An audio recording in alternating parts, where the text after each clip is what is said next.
Imagine a fistful of salt, coarse and damp between your fingers, the crystals catching light like tiny faults. In front of you sits a clear glass of water, still and bright.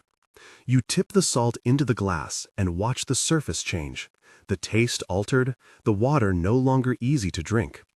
Now imagine taking that same fistful and dropping it into a broad river that has traveled over stones for centuries.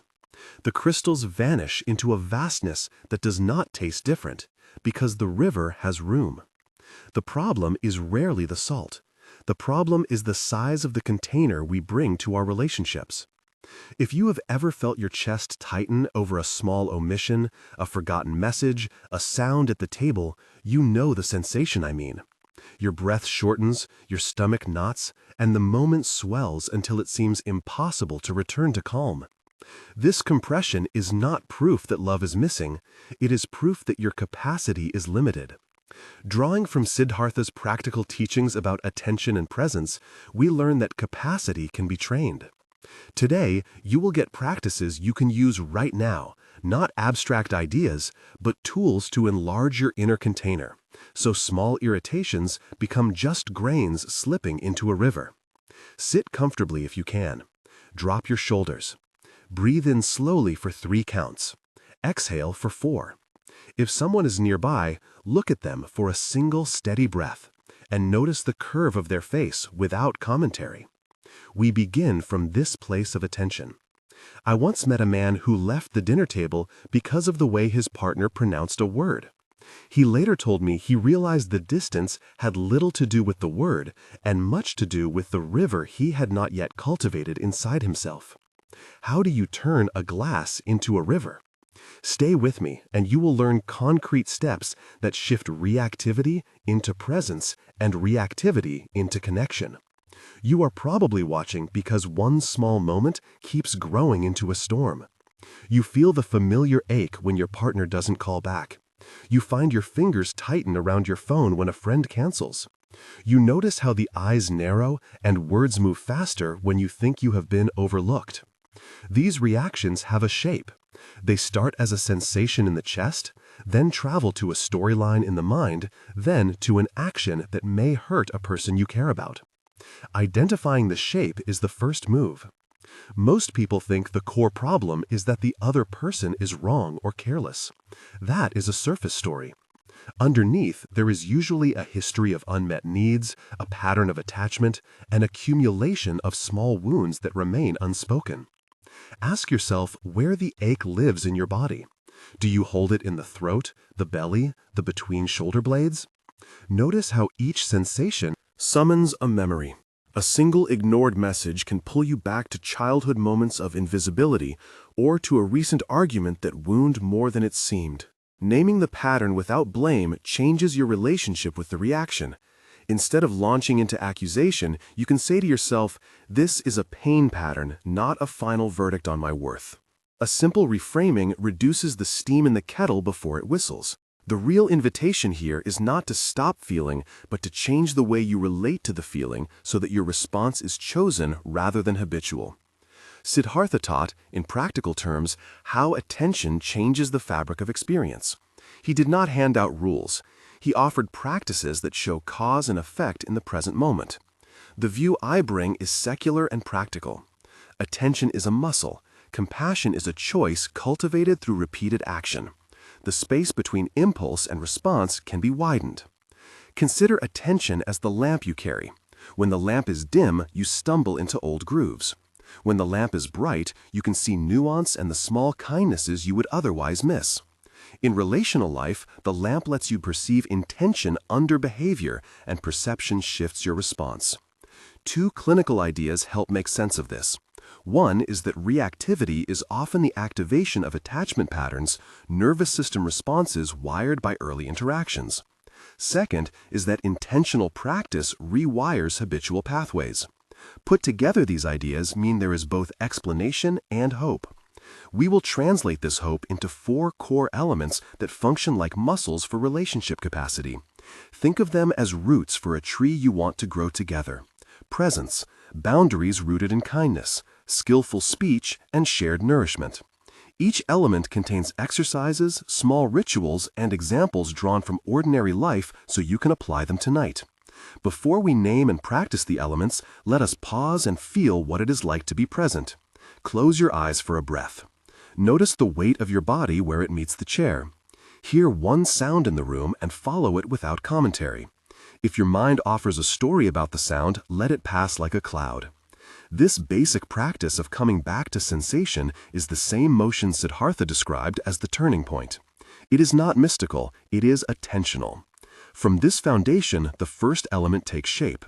Presence means more than noticing, it means active listening and notative awareness of your own impulses. Boundaries rooted in kindness are not walls of rejection, but borders that keep space for both parties to be safe.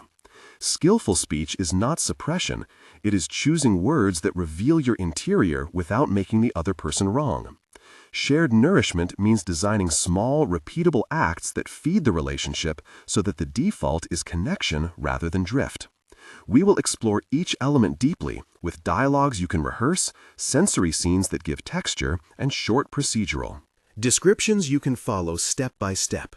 You will meet people who embody these elements and those who struggle, so you can learn from both success and failure. Now, let us enter the 4 elements. The first element is presence. Presence begins with a single truthful act of attention. In practice, this looks like the 5-minute arrival ritual you do when you come home. Feel the key in your hand as it turns. Notice the temperature of the hallway air. Set your bag down with intention. Say aloud the names of 3 things you are grateful for in that day. These small sensors recalibrate your nervous system from transit mode to being mode. In a scene, imagine you at a kitchen table in the evening. You have the light low and the air is warm with the scent of onions caramelizing. Your partner arrives with a bag of groceries rustling. Instead of unloading a list of complaints, you look at them and allow a single breath of attention. The dialogue that follows is 8 exchanges long and shows how presence changes tone. They say, "I had to ask for time off today." You ask, "Tell me about it." They reveal pressure at work and a small accomplishment. You respond, "I heard how hard that was." They relax the jaw. You ask, "Is there anything I can do right now?" They say, "Just sit."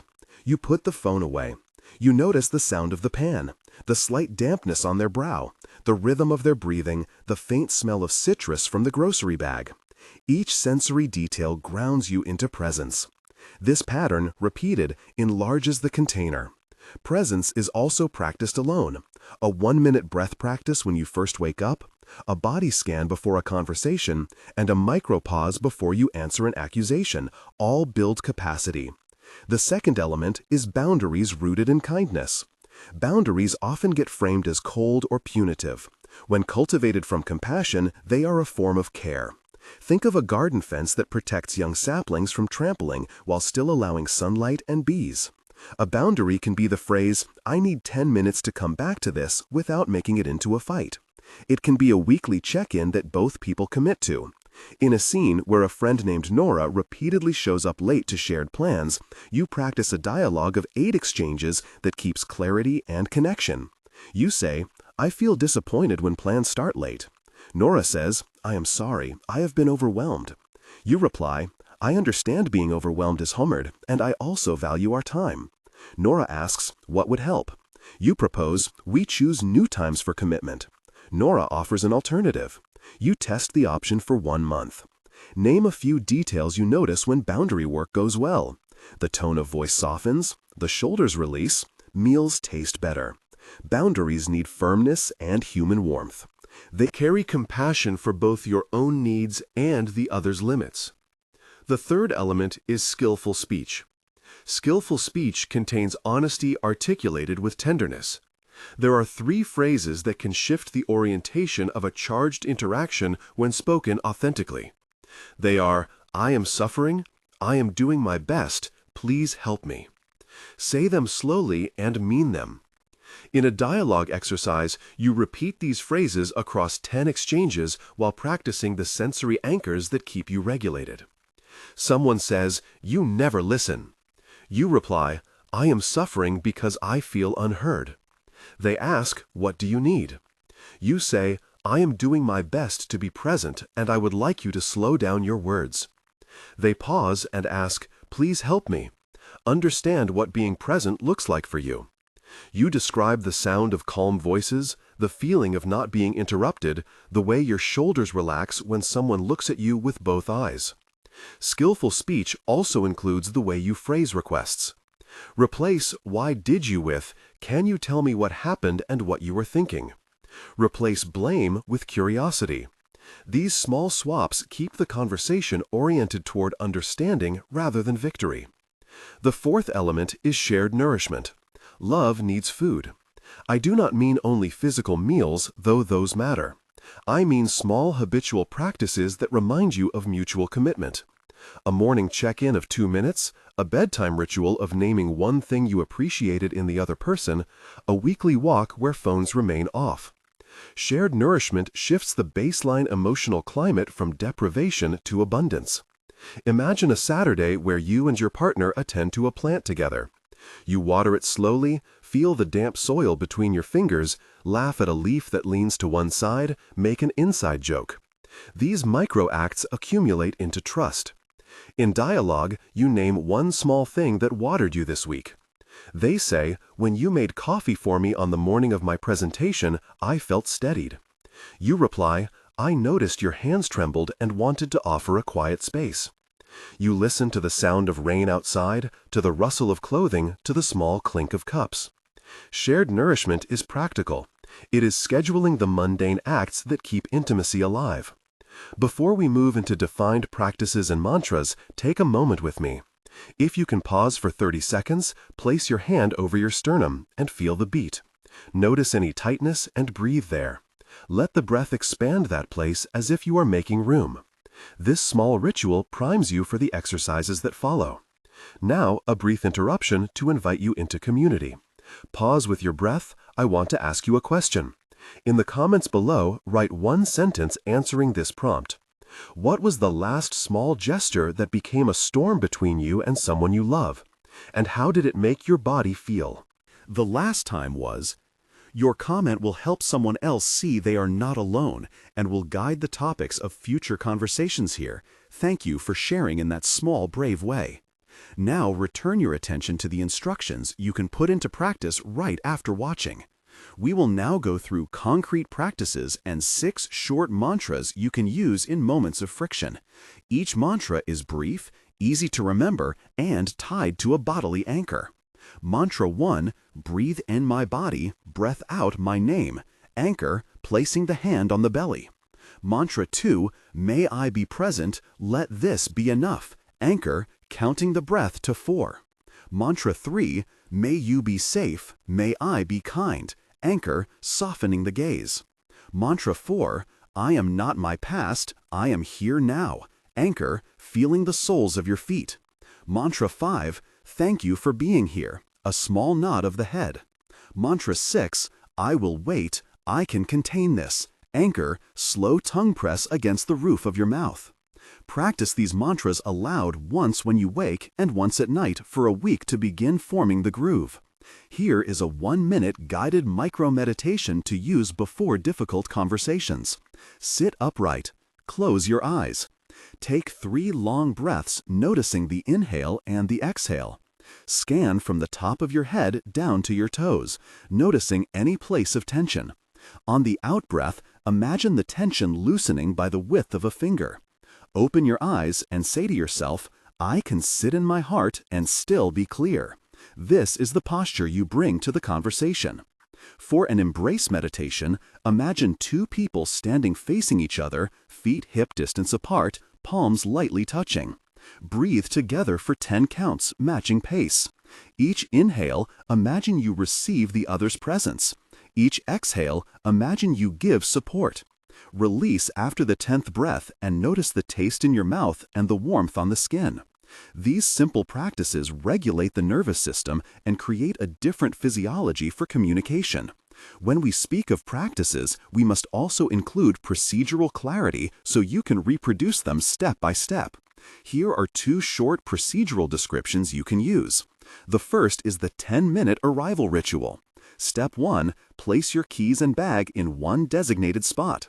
Step 2. Breathe 3 full deep breaths, sensing your feet.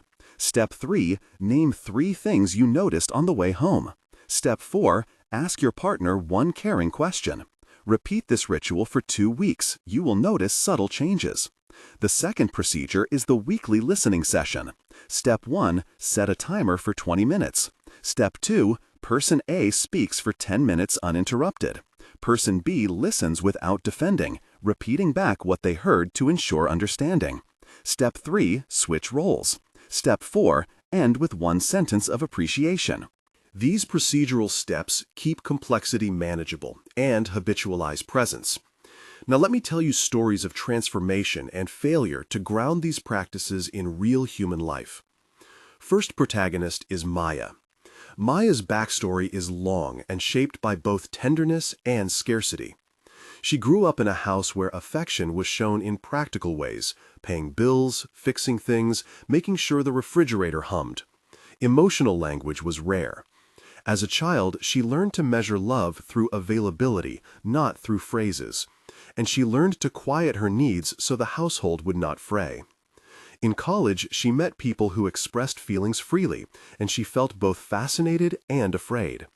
She married early, believing that love would teach her to ask. Years later, she found herself holding resentment, not as an accusation, but as a map of what she had not yet learned to request. She started practicing short check-ins because she wanted to change her experience rather than change her partner. On a retreat, she discovered a 1-minute practice of naming sensation and found that her reactivity softened after 2 months of consistent practice. Maya's journey is a slow unlearning, which required admitting to herself that asking is not a theft. It was a reclaiming of voice. Second protagonist is Daniel. Daniel's history is shaped by a father who left when he was 11 and a mother who worked 2 jobs. He learned to be self-sufficient early and to see emotion as a liability. His relationships often began with intensity and ended with withdrawal. He would offer grand gestures and then close up when intimacy required small, predictable acts. In therapy, he began to map how his nervous system moved from engagement to shutdown in 45 seconds. He practiced the mantra, "I will wait," to give himself the gap he needed. He learned 3 phrases that saved conversations and tried them in awkward, trembling moments. Daniel's turning point happened when his partner asked him to attend a small ritual of making dinner together. He had avoided routine, but found the ritual slowed him into presence. He now keeps a small notebook where he records one kindness he noticed in his partner each day. This habit rewired his attention slowly and steadily. Within these 2 protagonists, we meet secondary characters who ripple through their lives and show the communal context of change. Nora is Maya's sister, who calls weekly to remind Maya to set boundaries with gentle humor. Samir is Daniel's friend, who teaches him how to boil rice without getting distracted. Layla is a neighbor who trades childcare for shared meals. Jonas is a therapist who offers Daniel small experiments. Priya is a colleague who models clear work-life borders. Carlos shows up at community dinners bringing music. May brings tea to group practices and offers a practical calm. Each of these characters performs an action that nudges the protagonists away from isolation and toward community. At times, these secondary characters create tension. For example, when Nora's blunt honesty collides with Maya's new tenderness, or when Samir's jokes trigger Daniel's old shame. These frictions are part of the learning. Now, 3 moments of tension and how they unfold. Tension 1 occurs in an evening when a small omission becomes loud. You sit at the table and realize your partner did not call you back. Your chest tightens. Your mind presents a storyline of rejection. You remember a childhood evening when a silence felt like erasure. You prepare to lash out. Instead, you pause. You feel the urge as a wave, not a decree. Remembering the mantra, "I will wait," you wait 30 seconds and breathe.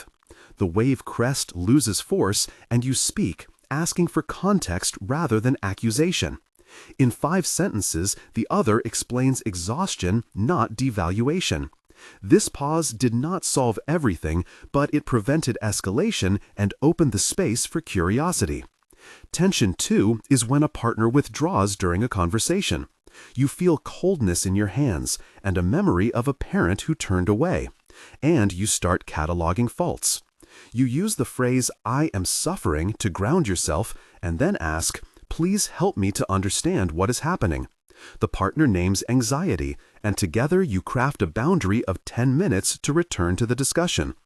Tension 3 is when a family gathering revives old wounds. A sibling files a cutting remark and everyone braces. You prepare a response full of old pain. Instead, you choose to offer a short story about an early memory, naming it briefly and without blame, and then ask for more information. The group softens. Each of these tension passages is roughly the size of a beat in the nervous system. They show that when you lean into practice, the escalation arcs are interrupted. We will now return to specific communication skills you can rehearse. The first skill is the art of 3 honest lines that reorients defensiveness into connection. The lines are, "I am suffering," "I am doing my best," "Please help me." Practice them in a mirror. Notice how the mouth moves and how your voice feels. Use them in this communication script of 9 exchanges. Person A says, "I feel unseen." Person B responds, "I am suffering hearing that."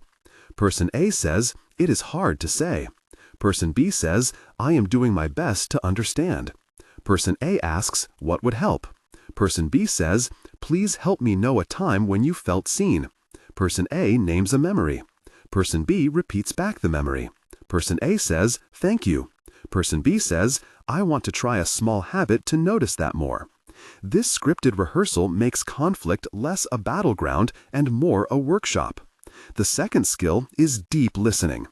Deep listening contains 3 layers of practice. Layer 1, hearing the words. Layer 2, noticing the affect behind the words, the quiver, the pause, the color of breath. Layer 3, reflecting back to test understanding. A procedural guide helps. Step 1, set a timer for 8 minutes.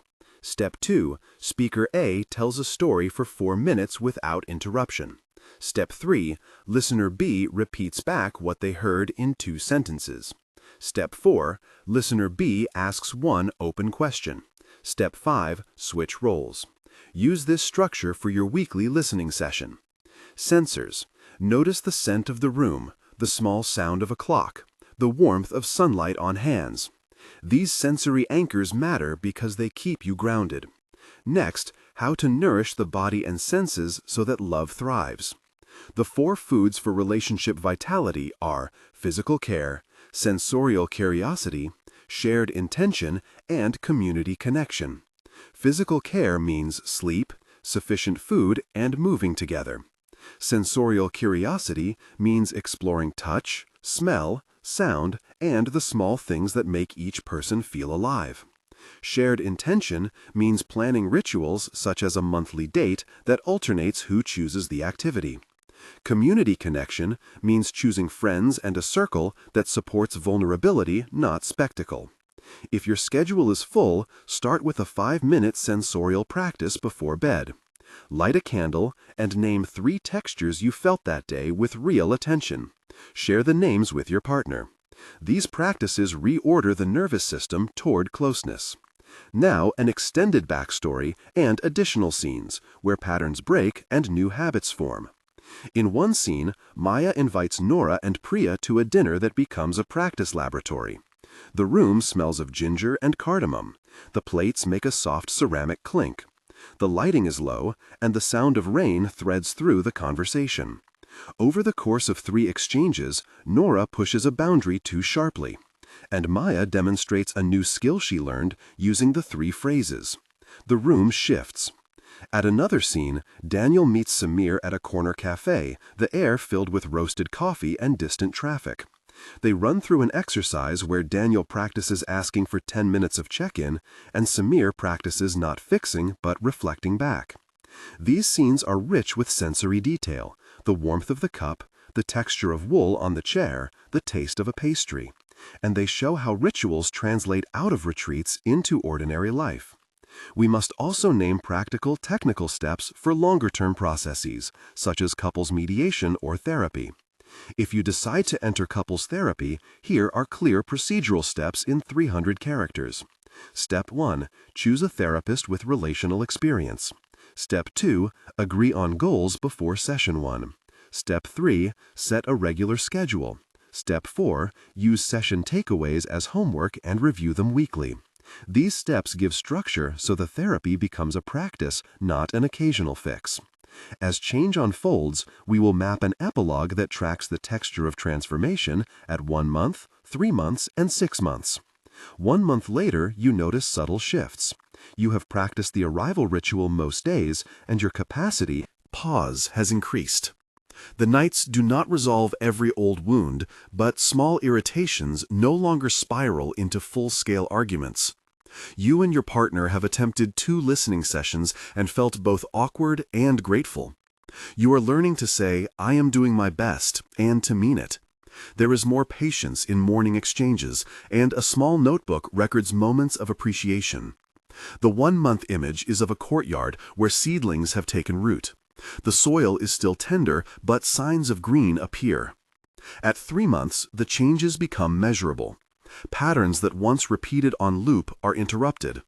You have habituated a weekly check-in, and you notice fewer reactive outbursts.